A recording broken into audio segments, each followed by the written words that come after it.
C'est la Saint-Valentin, le romantisme a droit de cité partout. À Bagdad, où la violence est quotidienne, les amoureux célèbrent aussi ce 14 février, le jour où l'on s'échange traditionnellement des cadeaux et des bouquets de fleurs. Et l'amour des beaux mots pour dire ses sentiments. À Paris, les messages s'affichent sur grand écran et dans les journaux, les petites phrases font battre les cœurs. Alexandra Garde, Patrice Brugère. Qui n'a jamais rêvé de voir son amour projeté en lettres de feu à la foule entière? Aujourd'hui, ce rêve est devenu réalité pour 2000 Parisiens qui, comme Frédéric, voient leur message d'amour défiler depuis 6 heures ce matin sur 170 panneaux de la capitale, façon SMS géant. J'ai un double message à faire passer. C'est un message d'amour en fait pour la ville de Paris et pour une femme que j'aime et avec qui je souhaite rester durablement. L'idée est poétique, le principe simple et gratuit. Pour réaliser son rêve, Frédéric a simplement inscrit son mot d'amour sur le site internet paris.fr. Le destin a fait le reste en tirant au sort informatiquement son message parmi plusieurs milliers.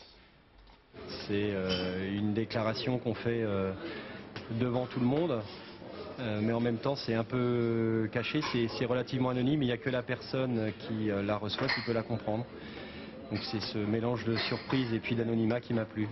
Plus traditionnel, Christophe a préféré le papier et les annonces de Libération qui jouissent depuis 15 ans d'une certaine réputation.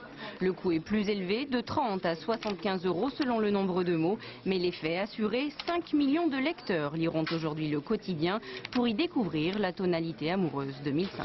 Une écriture assez fraîche, un vrai retour au romantisme et au côté très feurbeux. Plus que dans les années 80 où le discours pouvait être parfois plus cru dans les propos. Écrire le sentiment amoureux est un art difficile, mais qui sera récompensé cette année. Chantal Thomas fait partie du jury qui élira les 3 plus beaux messages. Il y a des choses très différentes les unes des autres. Il y a des choses très simples, je t'aime, bon, très simple.